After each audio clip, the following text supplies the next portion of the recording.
सर्वोत्तम अनुभव के लिए हम आपको हेडफोन का उपयोग करने की सलाह देते हैं। कड़बक, मलिक मोहम्मद जायसी, भाग पहला। एक नैन कभी मोहम्मद गुनी, सोई भी मोहा जेई कभी सुनी। प्रस्तुत पंक्ति मलिक मोहम्मद जायसी द्वारा रचित महाकाव्य पद्मावत का अंश है। यह पंक्ति हमारे पाठ्य पुस्तक दिगंत भाग 2 से लिया गया है। कवि कहते हैं, मैं एक ही आंख से गुणी हूं, लेकिन जिसने भी मेरी वाणी को सुना है वो मुझसे मोहित हो गया है। मैंने अपने रूपहीनता पर नहीं, अपने गुणों पर अधिक ध्यान दिया है।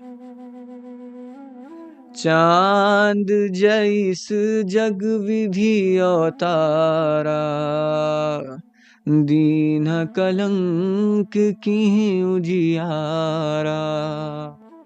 कवि कहते हैं, चांद जो इस संसार में ईश्वर का अवतार है, उसे भी कलंकित और श्रापित होना पड़ा है, पर उसने अपने कलंक को छोड़ अपनी चांदनी को संसार में बिखेरा है। इसीलिए संसार उसके कलंक को नहीं, उसके गुणों को देखता है। जग सूझाए कई ननाहा, हुआ सूक असनख तन माहा। कवि संसार को अपनी एक ही आंख से देखते हैं, जो आकाश के नक्षत्र के मध्य में उदित होने वाले उस शुक्र नामक तारे के समान है, जो बहुत चमकीला और गुणी है। जौलहि अम्बहि ढाब न होई, तौलहि सुगंध बसाई न सोई। कवि कहते हैं, जब तक आम में डाब यानी मंजरी मौजर नहीं होती, तब तक उसमें सुगंध मिठास नहीं बसती। अर्थात आम में जब तक नुकीलापन या कड़वा रस नहीं होता, तब तक उसमें मिठास नहीं होता और ना ही उसमें सुगंध आता है। किन्ह समुद्र पानी जो खारा, तो अति भयउ असूझ अपारा। कवि कहते हैं, जो समुद्र इतना विशाल है, जिसमें अनेक प्रकार के जल जीव निवास करते हैं, ईश्वर ने उस समुद्र के जल को भी खारा बना दिया है, जिसमें सभी नदियों के जल आकर मिलते हैं। लेकिन समुद्र का एक गुण है कि उसके जल में कभी बाढ़ नहीं आती। जो सुमेरु त्रिशूल विनाशा, भा कंचन गिरी लाग आकाशा। कवि कहते हैं, जिस सुमेरु पर्वत को शिव जी ने अपने त्रिशूल से नष्ट किया, वह कंचनगिरी सोने की पर्वत बनकर आकाश को छूने लगा। जौलहि घरी कलंक न पारा, कांच होई नहीं कंचन करा।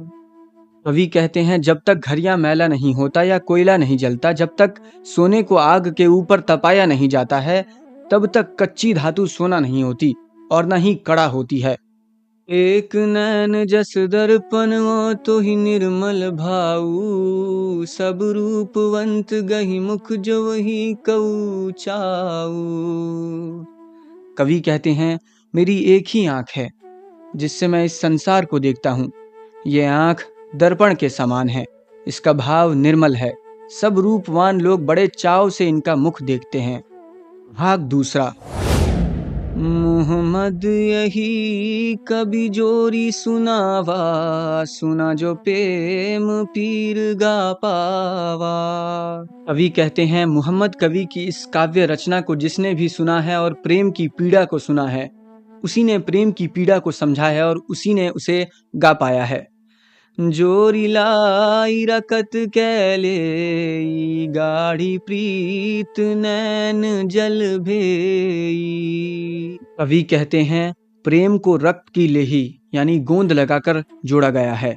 इसकी गहरी प्रीति को आंखों के आंसुओं से भिगोया गया है। अर्थात प्रेम को पाना आसान नहीं होता है, इसमें पीड़ा भी होती है और आंसू भी होते हैं। ओ मन जानी कबीत अस कीहा, कम यह रहे जगत मह चिन्हा। कवि कहते हैं, मन में यह जानकर इस कविता की रचना की गई है कि मरने के बाद भी इस संसार में, इस जगत में मेरी यह निशानी बची रह जाएगी। कहाँ सौ रतन सेनियस राजा, कहाँ सुवासी बुद्धि उपराजा। कवि कहते हैं, अब कहाँ है वह रतन सेन जो ऐसा राजा था, कहाँ है वह सुवा जो ऐसे बुद्धि लेकर जन्मा था। कहाँ अलाउद्दीन सुल्तानु, कहाँ राघव जय किन्ह बखानु। कवि कहते हैं, कहाँ है वह अलाउद्दीन सुल्तान, कहाँ है वह राघव चेतन जिसके शान का बखान किया था। कहाँ सुरपू पद्मावती रानी, कोई न रहा जग रही कहानी। कवि कहते हैं, कहाँ है वह सुंदरी रानी पद्मावती, यहाँ अब कोई नहीं है। इस संसार में उनकी कृतियों के रूप में मात्र उनकी कहानियां ही रह गई हैं। धनी सो पुरुष जस कीर्ति जासु, फूल मरे पै मरे न बासु। कवि कहते हैं, पुरखों की आवाज, उनकी यश, उनकी कृतियां ही रह जाती हैं। हम उन्हें उनकी कृतियों से ही जानते हैं। जैसे फूल झड़कर नष्ट हो जाते हैं पर उसकी सुगंध कभी नष्ट नहीं होती।